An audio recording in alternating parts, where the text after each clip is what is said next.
தையிட்டு தொடர்பிலான பல விவகாரங்கள் பேசப்பட்டு கொண்டிருக்கின்றது. தையிட்டு தொடர்பிலான வழக்குகள் பதிவு செய்யப்பட்டிருக்கின்றது. அதையும் தாண்டி நேற்று முன்தினம் இடம்பெற்ற அந்த சம்பவம் சார்ந்தும் பல நகர்வுகள் வெளிவந்து கொண்டிருக்கின்றன. அது சார்ந்து தொடர்ச்சியாக இன்றும் பல கருத்து வெளியிடுதல்கள், அதேபோன்ற கருத்து பரிமாற்றங்கள், கருத்து சாடல்கள் என்பதும் இடம்பெற்றுக் கொண்டிருக்கிறது. தையிட்டி சட்டவிரோத விகாரைக்கு எதிராக அமைதி வழியில் ஜனநாயக ரீதியாக போராடிய தங்களை அரசு அறிவுறுத்தலின் பேரில் காவல்துறையினர் கடுமையான சித்திரவதை செய்தனர்.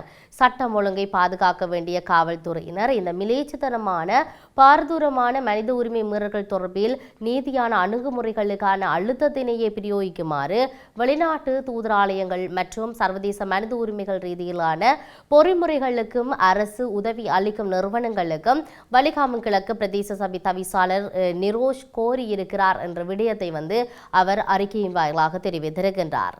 இலங்கையில் தங்களுக்கு எதிராக இடம்பெற்ற சித்திரவதைகள், தாம் பௌத்த சிங்கள ஆக்கிரமிப்பினை எதிர்த்த வேளை இடம்பெற்ற தாக்குதல்கள் என்பதனால் இலங்கை அரச கட்டமைப்புகளாக ஒருபோதும் நீதி கிட்டாது என்பதை தாங்கள் உணர்வதாகவும், அரச கொள்கைகளையும் சட்டங்களையும் சட்ட அமுலாக்கம், அதாவது பௌத்த சிங்கள பேரினவாத ஆக்கிரமிப்புக்கு வலு சேர்ப்பதாகவே இது பார்க்கப்படுகின்றன.